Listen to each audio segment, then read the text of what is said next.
नमस्कार, मैं हूं अंकुर और आप देख रहे हैं सत्य हिंदी का न्यूज बुलेटिन। एक नजर अब तक की सुर्खियों पर। लोकसभा चुनाव से पहले कांग्रेस के प्रवक्ता अजय माकन ने बड़ा दावा किया है। उन्होंने कहा कि कांग्रेस पार्टी के सभी खाते फ्रीज कर दिए गए हैं। इसका मतलब है कि लोकतंत्र के सारे दरवाजे बंद कर दिए गए हैं। 1-2 हफ्ते में चुनाव की घोषणा होनी है, ऐसे में ऐसा करना तानाशाही है। उन्होंने कहा कि अकाउंट फ्रीज होने के कारण ना तो सैलरी देने का पैसा है और ना ही बिल के भुगतान हो पा रहे हैं। अजय माकन ने कहा कि हमारे देश पर तालाबंदी हो गई, हमारे देश में डेमोक्रेसी फ्रीज हो गई। हफ्ते रह गए हैं चुनाव की तारीखों के ऐलान के लिए। इस बीच ये कदम उठाकर सरकार क्या साबित करना चाहती है? देश की प्रमुख पार्टी के अकाउंट फ्रीज कर दिए गए। इनकम टैक्स के विभाग ने 210 करोड़ रुपए की रिकवरी मांगी है। कांग्रेस नेता ने आगे कहा कि 2018 के इनकम टैक्स रिटर्न को आधार बनाकर करोड़ों रुपए मांगे जा रहे हैं। ये बड़ी शर्म की बात है, लोकतंत्र की हत्या है। कांग्रेस ने आज घोषणा की कि आम चुनाव की तारीखों की घोषणा से कुछ हफ्ते पहले आयकर विभाग ने कांग्रेस के बैंक खातों को फ्रीज कर दिया है। हालांकि कांग्रेस की घोषणा के ठीक 1 घंटे बाद IT-AT ने खातों पर लगी रोक हटा दी। पीएम मोदी ने कहा कि कांग्रेस का एक ही एजेंडा है, मोदी को गाली दो। वो विकसित भारत का नाम भी नहीं लेते हैं क्योंकि मोदी इसके लिए काम कर रहा है। वो मेड इन इंडिया और वोकल फॉर लोकल का समर्थन नहीं करते हैं क्योंकि मोदी इसका समर्थन करता है। मोदी जो भी करेगा वो उसका उल्टा करेंगे, भले ही इससे देश को नुकसान हो। कांग्रेस का एक ही एजेंडा है, मोदी विरोध, घोर मोदी विरोध। आज हर कोई कांग्रेस छोड़ रहा है, सिर्फ एक ही परिवार नजर आ रहा है।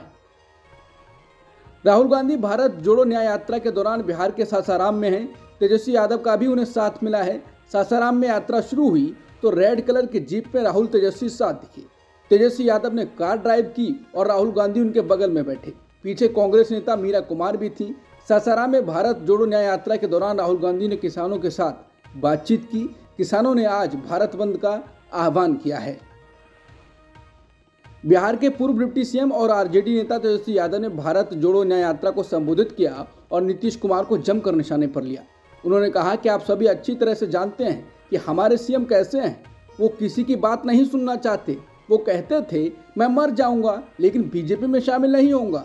हमने तय किया कि हम नीतीश जी के साथ रहेंगे, चाहे कुछ भी हो जाए। हमें बहुत कुछ त्यागना होगा केवल 2024 में भाजपा को हराने के लिए। तेजस्वी ने कहा कि हम लोगों ने एक थके हुए मुख्यमंत्री को नियुक्त किया। बिहार के पूर्व मुख्यमंत्री लालू प्रसाद यादव ने पत्रकारों से कहा कि अगर नीतीश वापस आएंगे तो देखेंगे।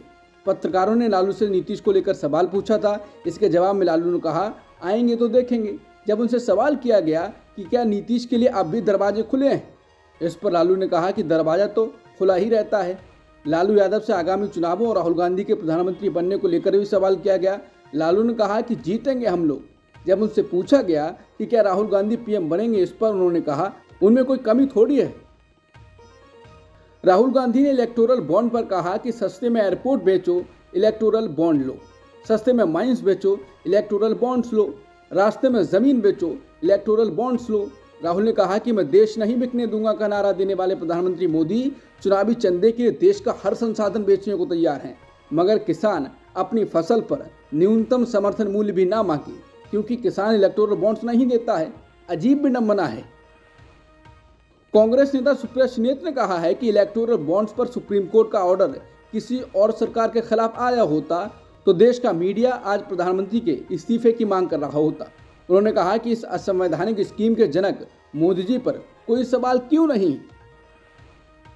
किसानों की मांगों के समर्थन में संयुक्त किसान मोर्चा समेत कई किसान संगठनों ने आज यानी शुक्रवार को भारत बंद का ऐलान किया है। संयुक्त किसान मोर्चा के ग्रामीण भारत बंद के आह्वान में ये बंद किया जा रहा है। संयुक्त किसान मोर्चा ने किसानों की मांग का समर्थन कर रहे सभी संगठनों से भारत बंद करने की अपील की है। देश भर के कुछ मजदूर संगठन भी इसमें हिस्सा लेंगे।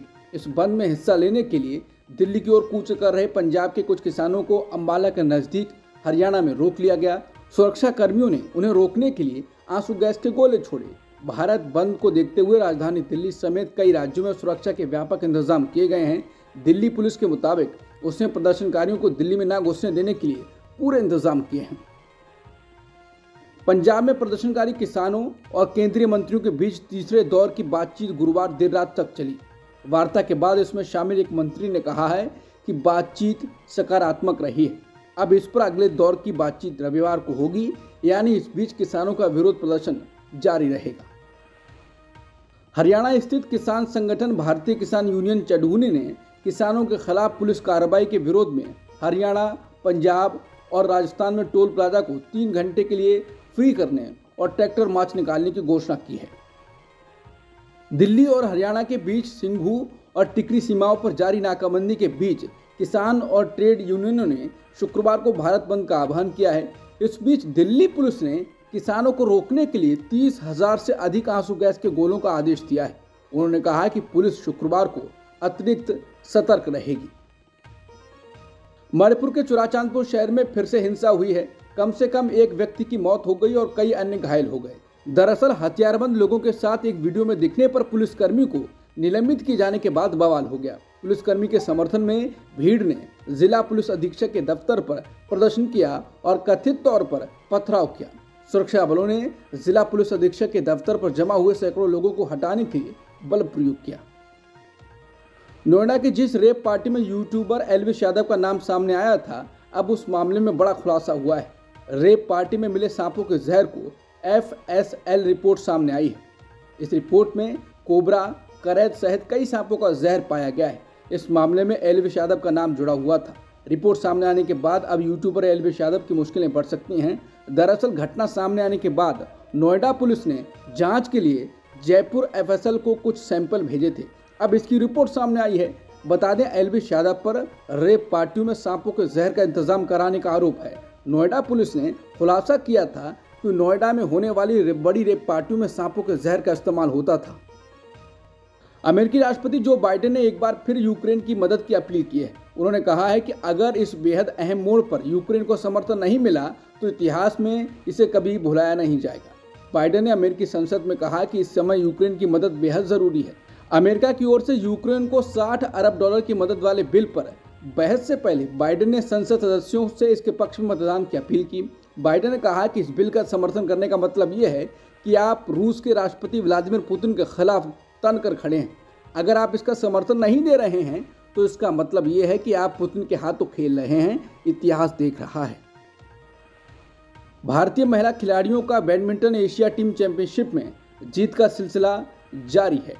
मलेशिया के श्रीलंगर में हो रहे इस मुकाबले में भारत ने ग्रुप स्टेज में टॉप रैंक टीम चीन को हराने के बाद हांगकांग को चौंका दिया है। भारत ने क्वार्टर फाइनल में हांगकांग को 3-0 से हराया है। इस तरह इस चैंपियनशिप में भारत का पहला पदक पक्का हो गया है। इस मुकाबले में भारत की जीत में दिग्गज बैडमिंटन प्लेयर PV सिंधु की अहम भूमिका रही। अब तक की सुर्खियों में इतना ही। बाकी खबरों के लिए बने रहिए सत्यहिंदी.com के साथ।